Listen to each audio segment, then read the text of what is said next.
everyone. Thank y'all so much for joining us this morning. Colleen and I were just having a great conversation, catching up.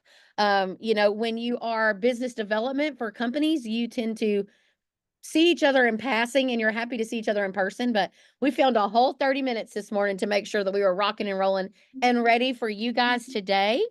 So I am excited for us to be talking this morning about engaging to elevate a community-focused marketing strategy. So I know, like right now in your mind, I want you to virtually raise your hand in a sense of who feels like we constantly live on the hamster wheel of this Google Chat GPT, Search GPT, Bing life. Like we're just like PPC, GLSA, all the acronyms flying in our face all the time. So much going. I see you, Riley. Thank you for that. We all feel the need of, we are running on a hamster wheel. Well, me personally, as I'm not a digital provider, Lemon Seed has never done websites or anything like that. I see my clients, and I know Colleen, she's going to talk about this too. I see our clients constantly in this mode of they can't keep up and it's very overwhelming.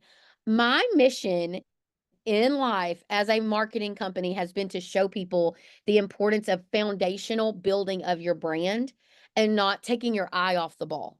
And so I'm super excited to share this webinar today about Crystal, help me get community focused. Colleen has so much to give back to this as well. But guys, today we're going to talk about the stuff that you're seeing on the screen here. We're going to talk about ways that don't involve negotiating with terrorists that are paid ads and all of those things. But more than anything, I have two things to say about this. This is the most immeasurable part. And if you are someone that has to see directional ROI, like I went out and did a festival and I sold 4 systems, get that out of your head because that's not how this works, right? This is not, you are not going to be able to measure truly direct ROI to being out at this forest festival over here, or to giving a check, or standing, have your mascot out here with little kids. You're going to struggle to get that. So that's the first thing I want to say. And the second thing I want to say is do not overthink what it means to be involved in the community. You don't have to have these big fancy setups. You can gradually get better. And Colleen and I are here today to give you guys so many ideas and options. So speaking of Colleen, if you listen to my podcast From the Yellow Chair, I say this all the time when I have a guest on there, like, why should anybody care what Colleen has to say today? Well, I've known Colleen for a long time. We were just talking about this. So shout out to any of the ladies on here that are from AB80 or Service Nation, if you're joining us today. So Colleen and I met through Service Nation, doing advisory board 80, which is the ladies group there. But Colleen has tons of exposure in the industry. Her family owns a company in Michigan. She was very instrumental in building up the women in HVACR. Now she's doing the same thing with InWick. All the things. If you want to meet someone that's busy, just look for look for Colleen. Productive, not busy. Yeah, productive. I'm gonna adopt that same philosophy. I'm not busy, I'm productive. I got that from Angie Snow. Oh, well, also someone that's busy. Productive, don't call her busy. Yeah. Colleen and I know that she is just as passionate about community work as I am. And so, Colleen, I just thought I'd give you a second, just like tell your philosophy about giving back. Yeah, it's the other half of what you do. We do stuff that is not necessarily sexy, and you have to be able to really get into your community and become that household name.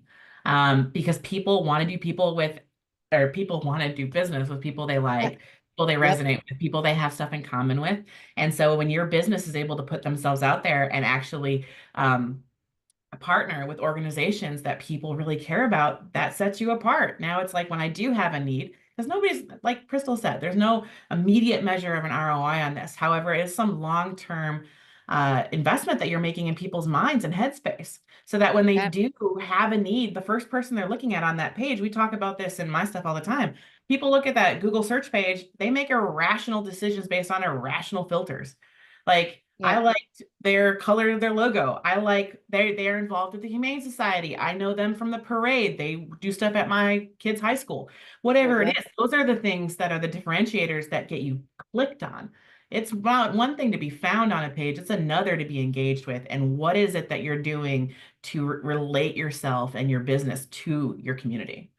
Well, and as much as I've hated on the digital side of this business, know, it's a necessary evil, but also it is a powerful thing to noticed that I'm pretty sure that like some of the latest algorithms that have come out have talked about the local mentioning of companies, like the local conversation of talking about your people talking about your company. And so this is how we're going to win the long-term game to what Colleen's mentioning here. This is how it's one of those things you look up, kind of like when you lose weight or when you start working out or whatever. You look up and you're like, "Dang, I'm glad I started this 6 months ago." So, why should we really care about engagement with potential clients? And so I use this word engagement because I want people to interact. That's another word. Interact with my brand, either liking my social media posts or watching my YouTube shows or coming up to me at a festival or asking me to sponsor something, or I want them to interact with me consistently because that's how I stay sticky. That's how my brand, my company name stays relevant. And listen, if you're going to rely solely on a digital plan, and I'm talking to Colleen, who is at a digital company, but if you're going to rely solely on it, you almost have unrealistic expectations of what it's supposed to do for you because we need to get your name out there so that you are more recognized, you are more understood, you are more respected. So we're going to talk about lots of those opportunities So I today. say So, two things with that. And that one of those big things is we are taking the opportunity to take your business and stand in the traffic of stuff people actually care about. I hate that I'm hurting anybody's feelings on here, but really nobody cares about their HVAC system or their plumbing until it's broken. We're an undertaker industry. You guys have heard me say this before. It is not that sexy. People don't engage with it. So what can we do to move what we do into spaces that they love, things that they care about, things that they're passionate about, and now that they can relate those items with us. yeah. Additionally, when you're able to do this, I'm a digital girly, sure, but at the same time, websites, you guys have heard me say this, websites do not hunt, they trap. Your website's not going out there and hunting for you. So, whatever you can bring to your site, if you're able to do things in your community and bring pictures and photos and opportunities where you're able to bring synergy to your site, you are dragging people to your website because you're engaging in things that they care about. So, that's another Yeah. strategy with digital. Yes, and we're gonna talk about that as you hear us talk about contests and things like that, we're really gonna talk about that because when you engage, you dominate. So when you really start having multiple touch points, so you've got an e-newsletter, you're in the Christmas parade, you've got good social media, you're doing a contest, you're donating cat food, all of those things together, like people are like, man, where do these guys come from? Right. So our engage acronym today is E is going to be for engage, N is for nurture, G is for giving back, A is for amplify, my favorite word, G is for gratitude, and E is for empower. And each of these letters here that we're going to give have a different spin on community engagement. At the end of the day, what we're trying to encourage you to do is think through all of the possibilities. And we can't do everything. We don't have to do everything. But what we want to do is make sure, are we hitting many of these points here, so that we continue to build and build and build on who we are as a company. So how can you make a difference in your market using involvement? So let's get down to it. Let's get started. I hope you have a pen and paper. You are going to get everybody that's on here is going to get a recording of this, but just start as we talk through things, you are going to have your own ideas. Colleen's going to bring up things, I'm going to bring up things, and you have to relate them to your town and your service area. I'm in rural East Texas. Colleen is in a mitten. She is in the thumb of Michigan. So, but drastically different areas of the country, but probably relatively similar markets. I'm rural, but we have lots of clients. Both of us share clients that are both metro and major metro markets. And so, just take what we say and start manipulating it for your market. And I promise you, when you walk away at the end of this call, you're going to have some tangible ideas to do. So E for engage, share valuable information that helps the community make informed decisions. So it could be a blog post, which are a little antiquated, but we're going to talk about that. Videos, listen, y'all. So pro tip, if you are not making videos, it is the easiest free way for you to get content out. It is free, literally free. And even I have to make myself do these for Lemon Seed, but it is free. So those of you that are like, man, I'm on a really tight budget and nothing I'm doing is working. The first thing I go look at is at your social media. And have you made one video? Have you gotten, I mean, videos like video your guys packing their vans in the morning. There are Video. so many cool tools out there too, guys, that make it so much easier as long as you're able to take that 2 seconds to get those videos, get those pictures. It is something that you should assign somebody else. I see a lot of different business owners on this right now. It's not going to be you. I wish it was, but we all know from the years of working with most of you that it's not going to happen. So find some younger person, I don't know, some sisters, nieces, nephews, aunts, sons, whatever, that has the time, pay them some sort of like, minimum wage thing just to, do summer job, whatever it is. Have them take videos of your team. Have them do a ride along on an install. Have them do some quick videos around the office. It would really make a huge investment in your collateral as a business to do this because now people now can see what you're doing. It's your people. It's actively working in stuff that they're familiar with. They're familiar with landmarks around town. They're seeing your brand, and now you're embracing that. People don't realize how easy it is to take that stuff now because there's so many different AI tools, so many different apps, so many different things now that you can use that can instantly make in those videos for you. You don't need a full-time video editor to be able to do this fun stuff anymore. There's stuff like Power Yeah. Director and Video Leap. There's so many different things. Well, and even like old school, like I say, it's not old school, but like even CapCut. The other day one of my clients was like, Yeah. I really want to make more videos, but I really don't want to get a TikTok. And I'm like, friend, you can use CapCut and make all kinds of cool stuff. But there, like Colleen mentioned some of those, and let me jump back to the blog post comment. So content in general is king. But Colleen and I are here today to really talk about the long-term effects of local content, local things. So, like, I live in a town of 5,000 people called Diboll, Texas. 99% of y'all on this call could freaking care less about Diboll, Texas, right? Probably 100% of y'all, because maybe I don't count myself. Okay. But that you know who cares about Diboll, Texas? People that live in Diboll, Texas. And so the importance here is, and Colleen, you correct me if I'm wrong, but local content, writing blogs about the importance of like what those of you that maybe are more than HVAC or you do something different like water quality and things like that. Or guys, things about winning awards, but content. Make yourself be the trusted expert in HVAC. Or in plumbing, whichever you're listening to us for, or both. But whatever you're going to do, it is so important that that content not be just generic. 3 reasons to have a generator, right? Well, I would write our content because what happens in East Texas when there's a hurricane in the Gulf of Mexico is we get all the evacuees. So, I mean, there's all types of ways to make these things localized and then share the content, make great videos on it, do things on social media. If you have enough time to write those blogs, why are you not literally reading and saying those same things in a video or making a social media post? It's so much easier now with ChatGPT too. And that's why I would caution against blogs where you're just spitting out knowledge and factoids and stuff and localize it. That's the other side about blog content is when people are searching you and they're looking for those type of, FAQ questions that you hear all the time, like reasons to have a generator and stuff, you have to make sure that your blog, because you want people in your area searching you and finding you. Most blogs don't have enough to lock them down locally, and the traffic can be from all over. You don't care about traffic all over. You care about why it's local.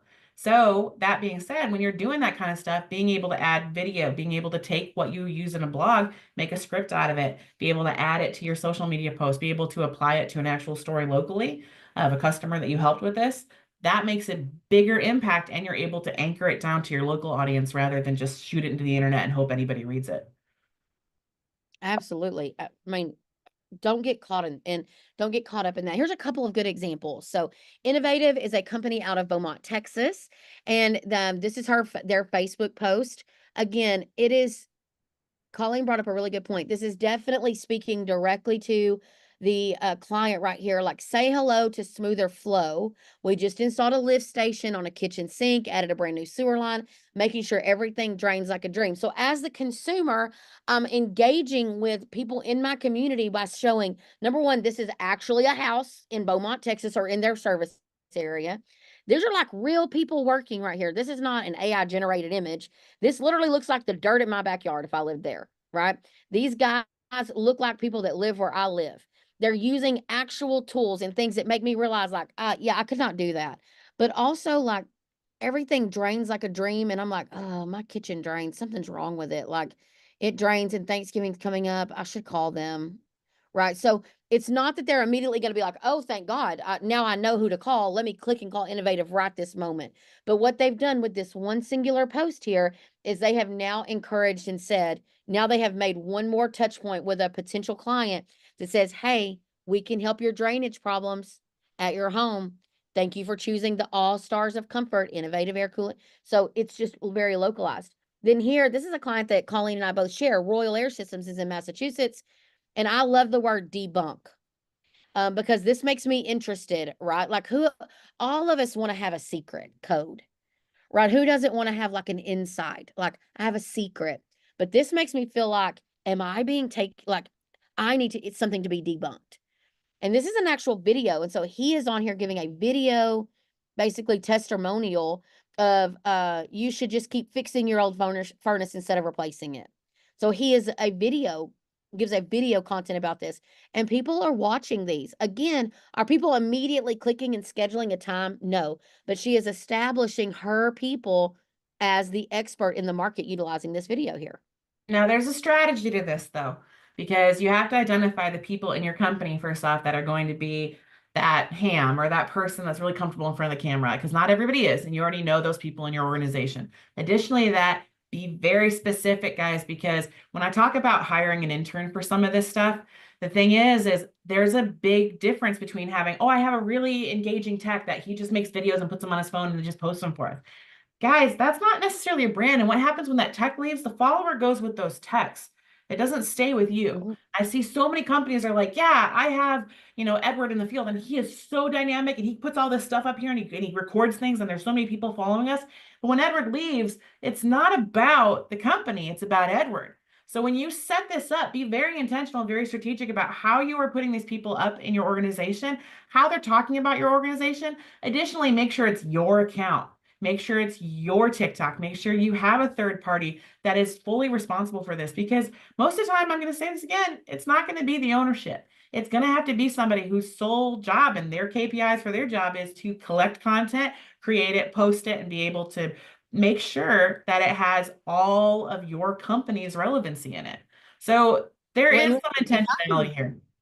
No, one that's a great advice because one thing I try to tell people is not there's a lot of people that don't love to be on video, but it's a necessary evil, as I say. It's one of those things like, let me get past myself and start making content because I want to control the narrative. I want to control the excitement level. It's the same thing when like people go out, like think about when you're sending technicians out into homes, how they interact with that homeowner is how the brand is perceived.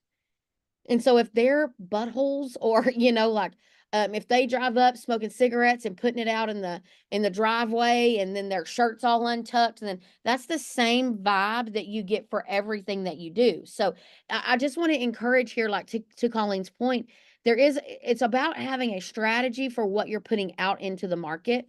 But if you're an owner or at least a lead person that's very loyal to your company, be the face. At least throw yourself in the mix here of not overly endorsing one or two people on your team, but putting yourself out in there as well.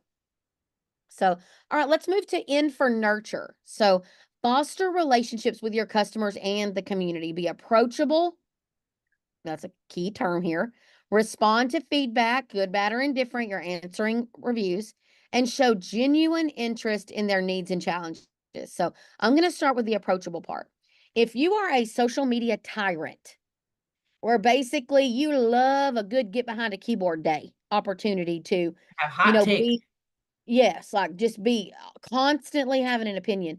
To me, what happens is, yes, you get lots of attention, but are you getting people that trust you with their, like, so for example, let's say you get on there and say, man, we were at a house today and it was filthy.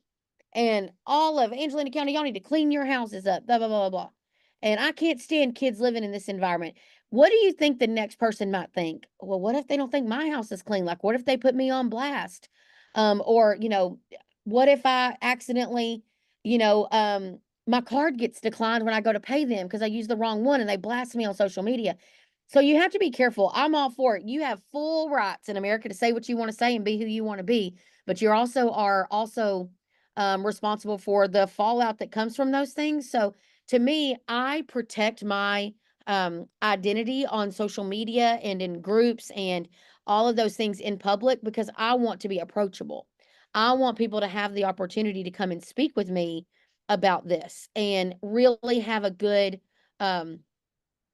what is the word I want to use? A reputation for being kind and generous. And where I don't really have to tell people that I'm kind and generous. It's reflected in my work. So there's that one. And there's Respond. nothing more fickle than the mob and keyboard warriors online. Gosh. And like, if y'all think that people aren't running from that, because like somebody right now is like, well, I built a $10 million company and I'm very vocal. Great. Imagine what you could be if you were a lot more approachable. So, there's a bunch of ways to look at things. And again, I'm not hating on people that have a comment. I'm talking about tyrants, people that just blow everything up in their market. It's wild. I had a client one time get a 2-star review and he tells us, and we're like, hey, let's craft a good response. Let's work on it. So we help him come up with a response. And when I call him back, he's like, well, hey, I'm pulling up at this customer's house. We're going to talk about this man to man. I was like, yeah, no, absolutely not, sir. No, sir, we are not, because that's not a healthy way to approach things, right? So, what we're going to talk about, oh, let me go back one. So, what I want to talk about there is sometimes you have to have a response to feedback that is both humble yet direct. So, hey, thank you so much for your feedback. We did try to reach out to you several times and we're unable to make contact. Please contact our office. Get it offline. Do not have a fight on social media over a 1-star review. Just every response would be like, I'd love to have a conversation with you. Let me know when I can give you a call. Here is my email. Every way to keep it from bouncing back and forth online. And then showing genuine interest in their needs and challenges. Colleen and I were visiting about this before we got started. Don't hate me too much, but I'm not like this super animal lover. Like I don't wake up every day like, how can I save more dogs? Save the Yorkies and things like. It's not that I want people to be mean to animals. That's just not my passion. But when I look into our community and when I even look at my own team here at Lemon Seed, they love animals. They are super passionate about animals. Our team has like my community that I live in now, they're very passionate about animals. And so just because I'm not does not mean that my company shouldn't respect that interest that is very valuable in our own market. So when the Humane Society says they need dog food, I can go buy $100 worth of dog food and take it by there because that is engaging with people's interests that are important to the people that I want to be seen as a partner. Right, So Colleen, I'm what do you way think? more diabolical in this, and I talked to Crystal about this earlier. But like when I talk about nurturing this, obviously the big goal is to nurture relationships with your community. But the awesome byproduct of this is that you nurture relationships with your community leaders and Mm. your organization leadership and all of the decision makers for different things. Any of the people that you rub elbows with that get opportunities for different events that go on locally, and you start making those direct contacts and you start rubbing elbows with them as business owners, and they start being able to trade referrals, trading opportunities. Also, you're the first company they call when there's an opportunity to have something, like maybe it's a big dinner or a fancy event, or maybe it's a local sidewalk sale or parade. But being able to foster those relationships by doing these charitable giving, that some of the most prominent people in your community are the organizations, community leaders, and stuff that you're going to be working with doing these projects. So being able to have those relationships and nurture them is a big deal for Mm, you, because that's your network, and those are going to be opportunities for your business. absolutely. So here's a couple of examples, right? So I love this. And this, Colleen and I talk about some pivotal moments in our relationship, and here's one of them. One of the things that I learned from Colleen and I immediately implemented was this Christmas parade idea. So you see a Christmas parade here on the left and in a couple of these pictures, but Colleen, what was that idea? So I think we were talking about like everybody wants to be involved in the parades, whether it's the homecomings, the Christmas, the downtown parades. And a lot of people bring their trucks and their team and they dress in goofy hats and they pass out candy in their truck drives in the parade. Sure, that's cool. You're one of many, and I see your stuff there and we're waving, and that's an impression. You want to make an impact, you change it up. So then your business has to attach itself, like we said before, you have to attach yourself to something that people actually care about. Yeah, it's cool that you're in the parade. That's fantastic. How can you make this better? And I really think community engagement really is everything about that. How can you make it better? And so one of the things that I've learned is you attach yourself to the teams, the football teams, the cheerleading team, the marching band, whatever, and you offer them maybe $1,000 to that class. It's the junior class, it's the tennis team. Do a donation or something, and then offer that you're going to pull their float with your branded truck. Now you are attached to the entire football team with your branded truck. And when those pictures come out with that team or, those parents taking pictures, it's your truck next to something that they love. And in the Chronicle that day, the picture is the team or the baseball team with your truck right there. You can't buy Yes. the advertising, but the fact is you're supporting them. You are your best customers are their parents. And now it's more than an impression, it's an impact. And that's really Yes. a way to look at it is how to be able to be more engaging and more effective in those parades, still be able to give back. You're doing more than just walking in it. Now I'm sponsoring this team and I'm giving them money for their floats or whatever they're doing. And I'm able to pull their float for them and be attached to them. Yes. And I'm going to tell you, like, one of the things here is it's just a way to shoot, sorry. It's a way to there's a couple things. So those of you that make Christmas floats, like I am a spender. So like our McWilliams, which McWilliams and Son is my family's company. We spend a couple $1,000s on our Christmas float. Because we want to win, and we have won a couple of times, several times. We have won because we really want to leave this lasting impression. But on here, these are two simple floats that you're looking at on the screen. Like it's about like just show up. Right? So if you can get the cheerleaders on the back of that float, put the cheerleaders on the back of that float. But there is so many cool ways to just be present.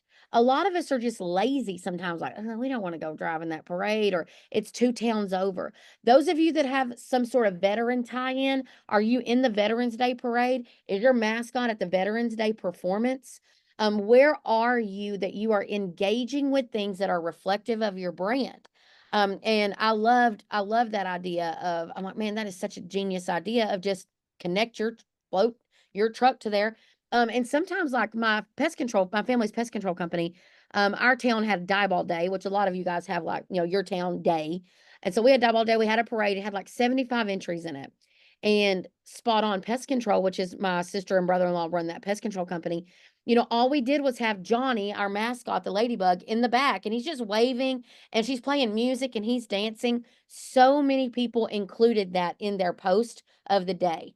That my favorite float. And it wasn't even a float. It literally was free for her to do it, other than the gas to drive around in the parade route for less than a mile. But we didn't get fancy because you know why? My sister and brother-in-law are trying to run the company. They didn't have time to do an elaborate float, but they showed up. They showed up, and that's what is important, I think. Also on this one, I wanted to mention like this one. This is Angie Snow. She and her husband own Western Heating and Air in Utah. And Colleen and I, we adore Angie. She's fantastic. And Ryan, both wonderful company, wonderful people, both for their own people there in their company, but also in their community. So this is actually a giving back locally promotion, I think, or helping out locally. But what I wanted to bring up here is Homegirl, she's the owner. Angie is at this local football game in real time. So it's not where you showed up at during business hours to the administration office with a check. She is at the actual football game at halftime, surrounded by cheerleaders with a dry erase check that she gave. And guys, this is where you separate the men from the boys, as I say, because it's easy to throw this simply away by mailing a check from your office. It's this extra mile of donating where you show up and you are seen. And let me tell you, if you have $2,000 in your budget, call your local high school and say, "Hey, I want to give this to one of the groups, the band boosters, cheer boosters, golf boosters, and I want to run a little contest." The school district will fall all over themselves. $2,000 is game changer money for a lot of these booster clubs. and it gets so much brand recognition. You're building so much just foundational power of your brand, and then show up at a large event and let them talk about you for you. They're talking about the brand for you to these probably 1,000 people that are around. And then she reposted the picture on social media, and you can make a video about it. You could interview some of those cheerleaders. Like, so much you can get out of this $2,000. Colleen, you have an opinion of that? Well, the other side of it is, and I think we kind of talked about with video content, anytime you're giving, if you're able to, while you're running contests and stuff, actually take the time to do interviews at these places and say, if you win this contest, what does this money mean to you? What does this mean for your organization? How will this impact? I always give the example when I'm talking about the helping out locally stuff, and Angie does a great job of this, where you run over to Humane Society because they're a contestant, and you have the owner and you have all the puppies and everything like that. And, the director, Dawn, the director, and Bubbles, the puppy, and everything like that, right there in the video on screen. And she's talking and she's saying, look, if we get this $1,000, this $2,000, if we win this contest, this is what it means for our Humane Society. This is how many animals we can save. This is how much food we can buy. But you actually talk about the impact. And so that's social content that's super shareable, first off, because they're sharing it. When you're able to have other organizations talk to you, their followers are nuts. That's the Yeah. other cool thing about it, is you're identifying your target audience. When you're talking about people that support charities and support these organizations, they're your target audience. I'm going to be completely blunt. They usually have expendable income, because anybody who has time and the means to support a charity has expendable income, and they have the time and means. They're usually of a class level that can pass a credit check. Just going to say, I mean, it's a list that actually works for you.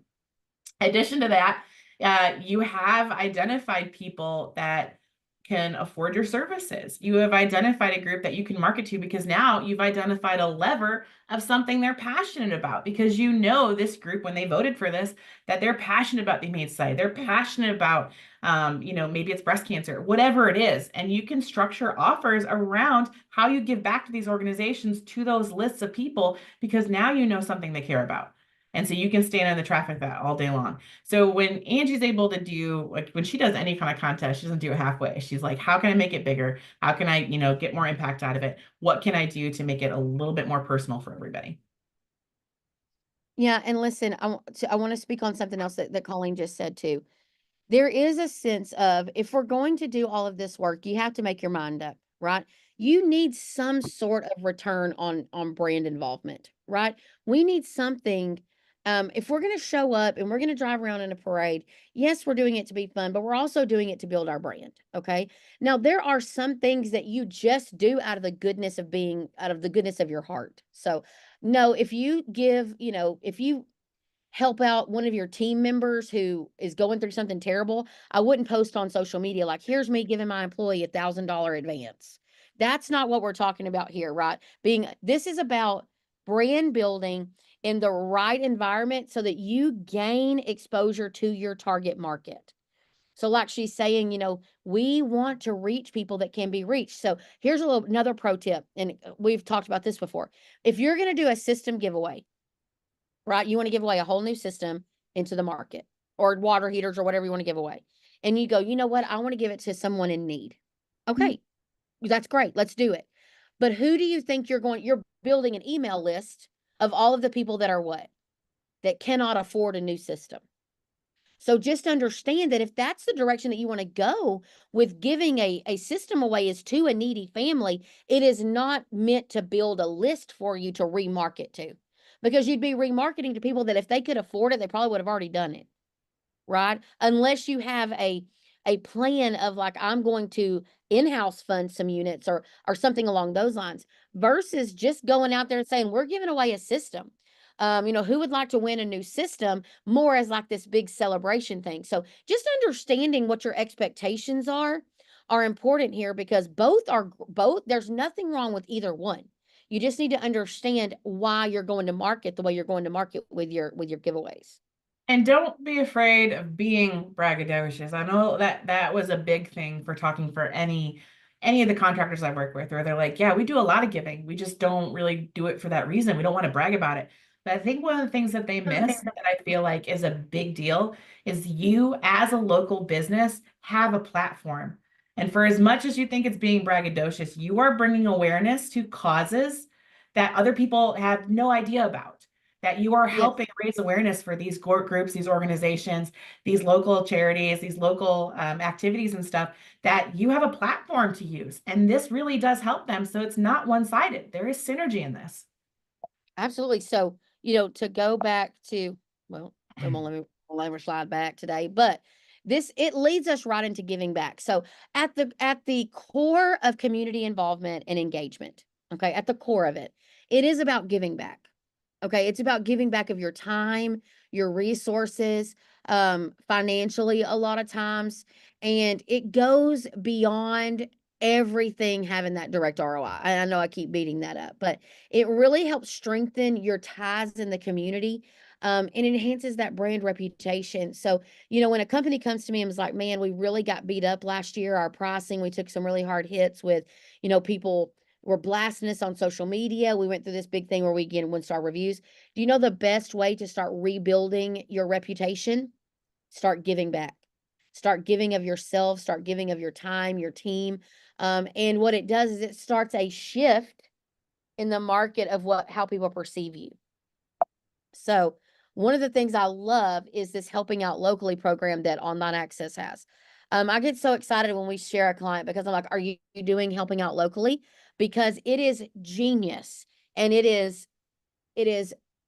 the level of marketing that people forget about because they're chasing this other level of, they're chasing leads that are already ready to make a purchase, and they're not building up their database very well. So, a couple of examples here is this is where these examples here are about just giving back, right? So, like, if you see there on the right, the lady with blanket donations, or right there in the middle, they're building some things, they're actually working. And then here on the left is Touch a Truck, just where you're out there, hosted by the Salvation Army. Come out and enjoy those things. Those are giving back. Has anybody And ever done a oh, touch a truck though? Because I feel like that one was one that surprised me, but I have a couple clients that did it. Is they just hosted a day. They have a lot of young families. And one of the things that kids got really excited about was being able to see the big trucks, big equipment. So the contractor gave the ability to partner with local other groups where they had backhoes, and he had another construction contractor that he was friends with. So they brought them all to their business, their lot. And they had like a barbecue. They just did hot dogs. It was super inexpensive. And they just advertised it. And they started with their team's families. They also started with different schools and stuff. And they just kind of advertised and said, hey, this afternoon, we're going to do like an open house, but it's a touch a truck event, and the kids can come by and touch. They had their install vans, they had tools out there, they had their own service trucks and stuff, but they also had a lot of different other equipment because they partnered with other organizations. So you're able to get a lot more synergy by finding other businesses that you're not competitors with that you're able to bring in too that support you. So then this event turned into a really big deal because it was just kind of afternoon. It was super cheap to do hot dogs and stuff, and they just kind of had people in there and they had information. People were at their office, but it's a huge impact because the kids enjoyed it. It was always something that, they're trying to find activities for young kids to do. And if I'm going to be selfish here, it gave kids a really great exposure to the trades. I mean, if you think about yeah, it, that's something where they get to actually put their hands on stuff and play with tools and everything. So it's really easy to structure. You're using our things that you already have. You can make it as simple or as complicated as you want, but it's something that's a little out of the box. And then I think the yeah, other stuff on this slide is the classic, the ever so classic gift of heat. Oh my goodness. yeah, As much as there's a lot of holiday giving and stuff, and I feel like there's a lot of people that do a lot of holiday giving. We're coming into the giving season. Um, Holiday giving is huge, but one thing I just have a cautionary tale here. Giving should happen all year long. And if you're structuring it, what you should be doing, because we are perfect to get into 2025 right now. And I'm hoping what Crystal and I are talking about today is giving you ideas to be intentional with how you are planning out what you're going to do in each quarter. Additionally, though, holidays can also be hard because of the headspace, because so many things are going on at once that you have a hard time separating what you're doing, you're giving for, because you're sharing headspace and people are a lot more strapped. The organizations you're partnered with are slammed. So just consider that as part of that season that can happen too. Now, there's so many different things that internally you can do, small things. I know a lot of people do like mitten trees, or they sponsor a family, like a company will sponsor a family, and everybody in the company will be assigned a member of that family to buy gifts for. That's huge. And that's not only huge for the family you're helping, but that's huge for your team. That's something that your team treasures. Gift of Heat, that's classic. And if you haven't heard of Gift of Heat before, I'm sure all of you have. It's a little bit more well known than Touch a Truck. But you're talking about being able to identify, like Crystal said, families in need. Now, no, most people do a nomination process where you have other families nominating somebody rather than trying to, you find your own list. You can work with several community organizations though too, local, health and human services organizations and stuff that are able to help identify those people for you as well. There's so many different ways to do this. One of the most creative ones, again, we keep talking about Angie. My goodness. But Angie would do this and she'd call Crystal and I and she'd be like, all right, here's what I want to do, but how do I make it better? And we would just brainstorm about several things. And one of the things she did is she started grabbing other local partners in her community that were not her competitors in order to not just be able to, once they had a family that was the winner, and be able to, talk about, their distributor giving them the equipment and they'll do the install for free and they're able to bless them that way. But then they were able to come and bless the family with so many other things, whether it was groceries, diapers. They had haircuts, I think, for one of the things because it was a local barber. But other community groups that were other businesses came alongside Western and were able to give them stuff too. And they made a huge presentation about it. The news got involved. Like they had people presenting checks and gift cards and everything. And so that family was completely loved on and they shared the joy. It wasn't just all about Western. Western was the center of it with the big installation. But then they were able to also use the promotion of other businesses to get Western's name out there because it was their gift of heat, but also come and be a part of it. So it was much bigger than what they could have done alone by being able to partner with other businesses. And don't be afraid to do that. Look at creative ways to form synergy to be able to share the promotion and honestly bless people more than you can. Yeah, and Touch a Truck. Just to step back on Touch a Truck for a minute. So McWilliams has done Touch a Truck almost every year. Our junior league does it, and we go out there and we take Sailor Mac and we open at the back of the van and we have all these gauges out and we let kids do that. We also bought a caricature artist in one time that drew each kid's, like they had already drawn the body of a technician and the character just drew the face to look like the kid. And y'all, again, I love it because people are posting those pictures all over social media. And it's great involvement there. Like she said, the gift of heat or system giveaway or the veterans, going to win a system and donating fans for those of us in the South, or things like that. There's just so many opportunities to really be impactful, and get lots of exposure from that. So I love that piece. And so I show the majority of you in this poll have not done a Touch a Truck. So start looking for an option. And if you're one of those adventurous owners, start your own Touch a Truck where you present Touch a Truck, find a really big parking lot, and then reach out to everybody that drives a cool truck, the concrete people, the electrical company, other, all these people that have fire trucks and ambulances and school buses and things like that, and just jump in there. Jump in there.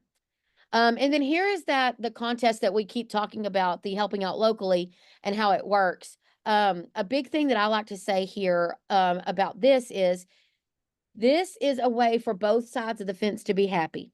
So how you start this is you decide how much money you want to donate. So, normally it's going to be $2,250, $2,000, $2,250, something along those lines.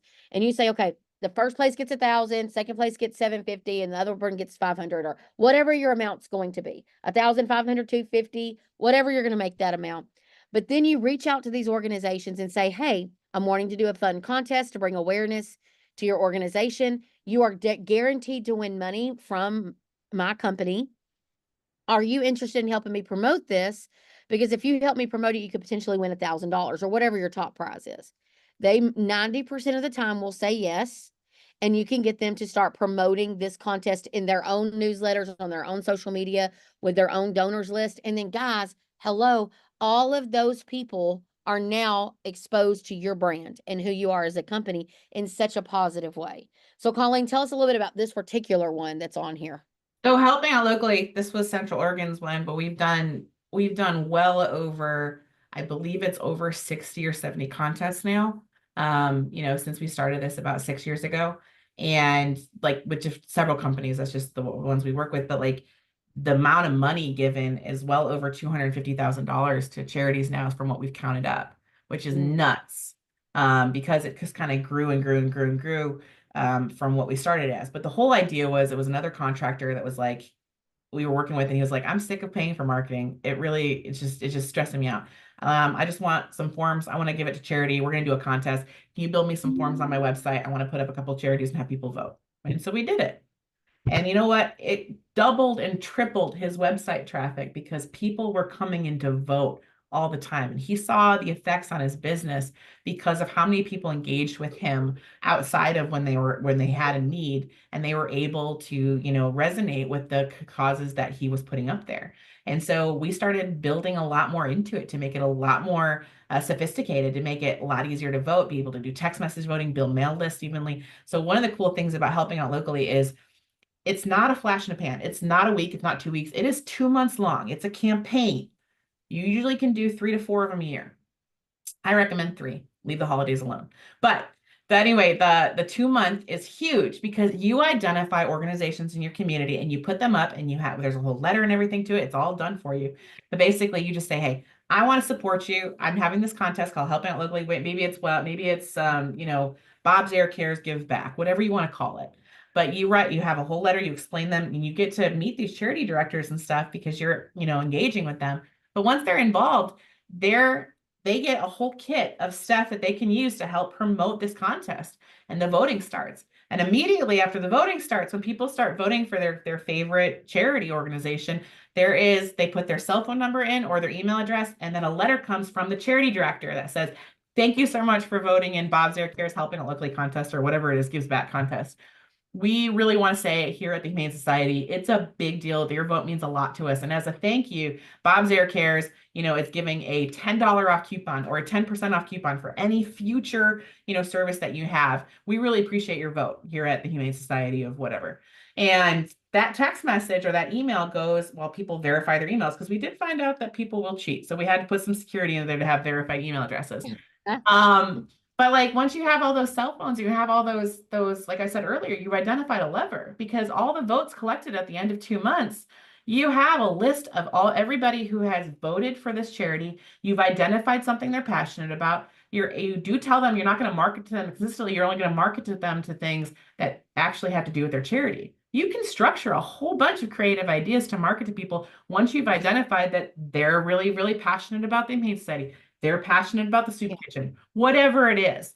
But now you have a reason for people to come into your website, engage with your brand, vote, give their contact information, and they can vote once a day. Additionally, they can share it on social media, which is awesome because now it's not you talking about you, it's other people talking about you. And I will tell you firsthand, charity organizations and local nonprofits and stuff have more leeway to be able to advertise in places that you're not allowed. I'm just going to say it. There's things like church bulletins. There's things like hospital newsletters. There's things that we never even think that we knew that were out there that they can put themselves. They have banquets and stuff that they can put QR codes for people to vote. Stuff where we couldn't put our business in because they're not paid for opportunities, that nonprofits have opportunities to be able to advertise in. And it was great to see businesses be able to be featured in these places from this nonprofit saying, hey, go to Bob's Air site because they're having this contest and we need to, we want to win. And now the hospital newsletter gets that because Bob's a big sponsor of them or whatever the charity that they had is. And suddenly all the hospital is going to the Bob's Air site and they're voting. That's a huge audience that we can't advertise to as just a contractor. So Yeah, I'm there's telling you, lots of it stuff. opens up. Oh, and opens up. And again, it's just from a little bit of some investment and some encouragement of, finding the right partners and engaging with the right people. And it's game changer. So that leads us right into amplify. A is for amplify. Spread the word when people have positive experience with you, when you have some testimonials and great success stories. Use those reviews, those little videos that you get, the handwritten letters, when people screenshot it, when people share about your company, and put those in everything that you can to be seen and really amplify, really exaggerate, if you will, make the most of things that are coming into you, into your company that are great personal testimonials, because again, Colleen mentioned this earlier. People want to do business with people that they know, they like, and they love. And so, what better way than to telling everybody, like, hey, look at all these people that like us. Look at all these great things that we've got going on. And like sharing. So, when the cheerleaders say, thank you, Yellow Bear Air, for driving our float, you share it to your own social media and say, it was our pleasure, Diboll Junior High, to have just play, be a part of the promoting both sides of it. There's just some fun things that you can do to really amplify that. So this is Spot On Pest Control. This is my family's pest control company. My sister and brother-in-law run it. And they're brand new. So we're starting from scratch, basically. But what this review did, and it's again a simple thing to do. They did it in Canva, popped this up there. Thank you, Tanya, for your fantastic review. We're thrilled to hear that Chris provided you with quick and informative and courteous service. We're so glad we were able to provide spot on service for you. So, when Spot On got started with Lemon Seed, they invested in getting a new brand and getting a jingle and getting a mascot, all these things. It was a large investment up front. But so to know that literally in the review, they say they were spot on. That is our jingle. Everything we do is spot on. And our mascot is a ladybug. And I mean, it's crazy, right? How people immediately connected with this spot on thing.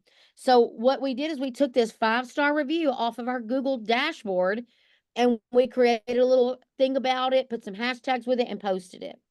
And it doesn't get tons of engagement, but I want to ask this question. How many of you are what we call lurkers? My husband is a social media lurker. Like, he's not going to heart it or like it or have a response to it or share it, but he saw it, because later on he'll say, well, I saw such and such. And I'm like, well, you didn't comment on that or anything, So some of us are just lurkers. So don't think that this is going unseen. It might not get a lot of like engagement as far as commenting, but this is seen.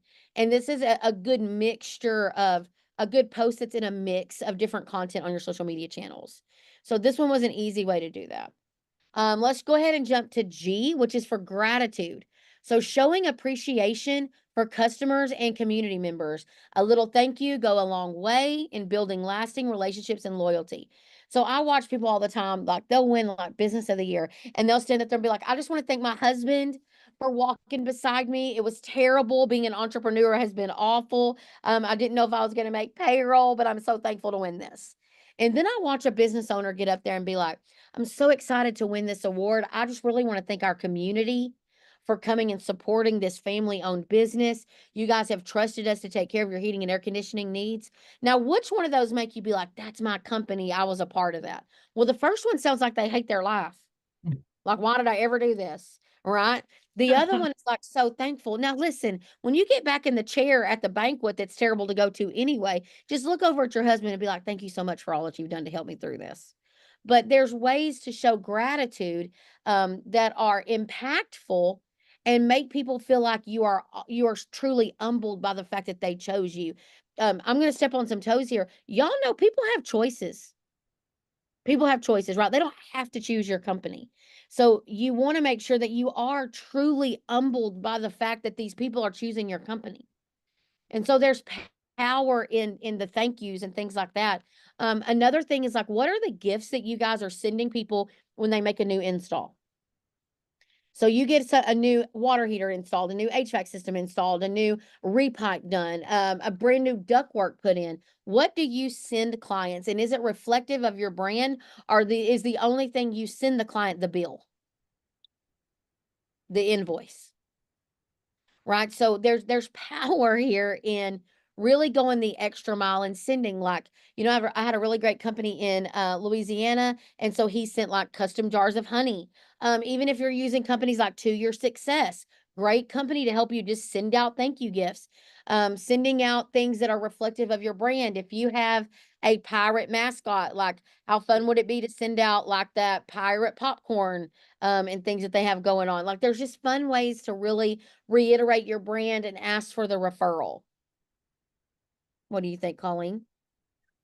Well, the gratitude portion of it is huge, especially as you celebrate your winners of your contests or after you get done at a community event, or everything that you do. If you've already sponsored something, if you've already participated, after you do your touch a truck, after you do any of the stuff we talked about at the parade, but being able to have a wrap up post to be able to have a hall of fame of winners for what you're doing, if you're doing that, that's a big deal, is to close that out and have that gratitude moment of thank you for your participation. It couldn't happen without you. Thank you for allowing us to be a part of your day. Thank you for allowing us to, witness this great event or to sponsor this event. So that can go a long way. And I think sometimes after we get so geared up into doing the event, we forget to come back around and have a good closeout for it and be able to show gratitude.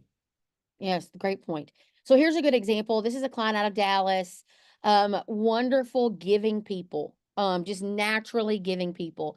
But I thought he did a really good job here of showing gratitude, but also getting the word out that someone had chosen BCI as a hometown hero. So totally surprised, grateful for this award and a chance to make a difference in our community. Like I just felt like it was very heartfelt and very humble approach to being honored with this through the chamber and through these different things. And so just a really good example there of how you can be humble and like kind of, because a lot of people will say we give back, we just don't talk about it. Well, there are really good ways to talk about it that still appear very, thankful and humble. So don't forget that part of business. And then last but not least, let's talk about E for empower. Empower your community by giving them the tools and the confidence to engage with your brand, asking for things. So through contest or through reviews or conversations, encourage them to share their voice and become brand advocates for your brand.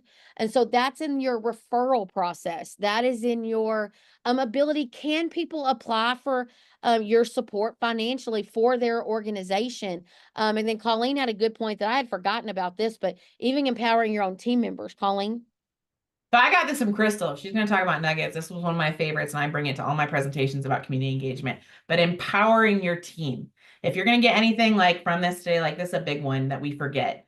Empower your team. Your team is a big part of your brand. And additionally to that, they're the ones that really need to resonate with you too and what your mission is. And being able to give them the ability to act on your behalf is a big deal. So one of the things McWilliams and Son does, which Crystal talks about a lot of time, is they have a set limit that every team member at McWilliams and Son can use. Like they can volunteer for certain things. So if you have a dispatcher who is at the PTA meeting at the local junior high and they're looking for sponsorship stuff like that, and everybody in that meeting has to be like, oh, well, I have to go ask my company, or I'm going to ask my boss. I'll definitely ask them. But to have that person that's like, you know what, I've already been pre-qualified to be able to say, I can do $250 and I can ask for more, but I can do $500, whatever it is that you have set amount for your team to be in those conversations, standing in front of everybody at that board meeting or that church group or whatever it is to say, I already know they got my back and you can count on my company for this. That has power. And I think we don't talk about that enough. And it makes your team feel good because they're able to stand there and be like, I got this, guys. We can definitely count on my company for this. And you're in that moment. It's not something that comes later when you call back and be like, oh, yeah, you can do this for us. But you're able to make those decisions and feel pride about your company doing that. So that's a big one that I think people forget a lot. And I learned that from Crystal. And that's one that I would say is a huge one that we overlook. Well, and I'm in the middle of this right now. My kid is a senior, and the other day they were desperate for one more designer purse for a bingo that they're doing. And so in my mind, I was like, what is that? $250? So I was like, hey, how much do y'all need me to spend? And they were like $250. And I was reminded, like, one of our team members at McWilliams, whether he is a installer, a CSR, could have said right then, oh, my company will do a purse. And like everybody in the room would have been like, oh my gosh, thank God for McWilliams and Son, or thank God for Lemon Seed, or whatever. I'm telling y'all, there's just so much power in that. Budget for it and plan on it. And I show this one example here. Again, a matching program. So if you want your team to feel more philanthropic, offer to match. Hey, we'll match up to $50 for anybody that you donate to. We'll donate for the month of November or whatever. This one is a National Tune-Up Day match, $5 for every tune-up that they do. Host a photo contest where you get to spotlight high school seniors. That's Bailey's, a great company out of Georgia. Did some really cool stuff. Ugly Furnace, like we're going to celebrate the fact that you have old equipment, but also I need your address so I can share with you, like, we need to replace your system. But these are just really fun ways to empower your community to participate with you, come alongside you, and we're going to come along beside you and support whatever you're passionate about as well. So this version of Engage focuses on deeper community involvement and empowerment for lasting success and really building your brand year over year over year. So why do we care about engagement? Because guys, this is how we get raving fans. This is how we get those people only need us every so often, right? So buy a new system from me. They don't need me, but every 10, 12, 15 years. So I have to stay in contact with them. I have to stay relevant. I have to stay important. And one of those things is staying active in the community and doing cool things. Here's those last: engage there, engage, nurture, give back, amplify, show gratitude, and empower. When you engage, you dominate. And when you dominate, you win the long game with community working. So, here on the screen is you can schedule a call to talk with me about Lemon Seed, what we can do to help you build that brand presence in your market, give you ideas, show you how we work. And then in the bottom right there is how you can book a call with Online Access, which is Colleen's company that she is super powerful in over there with all the cool stuff that they have going on. If you don't have a digital provider, I highly encourage you to consider Online Access and all the cool things that they offer. I tell every one of my clients this, everybody, all my team members will know. If you want consistent, great communication from a digital provider, Online Access is definitely a great option. And then Lemon Seed is here to help you build your brand, feel organized in your strategy, graphic design, social media, but we are not a digital company. So we love to work with companies like Online Access to help contractors really build their brand for long-term success. So thank you all so much. Colleen, what is the one thing you would tell somebody to get started with community involvement? Identify your charity of choice. Figure out what your core values are, where your company resonates, what your story resonates with as your brand, and figure out. We work with so many different clients, Crystal and I do, that have innate charities that are very important to them, very personal, based on family things or things within their business. And if you have that, identify what that is. Don't be afraid to call that out. Don't be afraid to structure your plans for engagement and what you're going to do with any type of philanthropic giving around those causes that are very, very near and dear to you, and be able to make that part of your brand. Additionally to that, I would say make sure you have a plan. Like, be intentional with everything you're doing. Everything we talked about here, you are at the precipice of 2025. You can make this happen. Figure out what you're going to do quarter by quarter. Have a plan. Take these ideas, make them better, talk about with your team, and then make sure you have something for every quarter going into next year. And look at our awesome 90s photos right there. It's like an 80s Yeah. JC Penney photo. It's great. Where Colleen is in my shadow and in my dreams. But guys, thank you so much for the positive feedback. You'll all be receiving a copy of this recording. We hope you have a great rest of your week and go kill 2025 with community engagement. See you later. Thank you, everyone.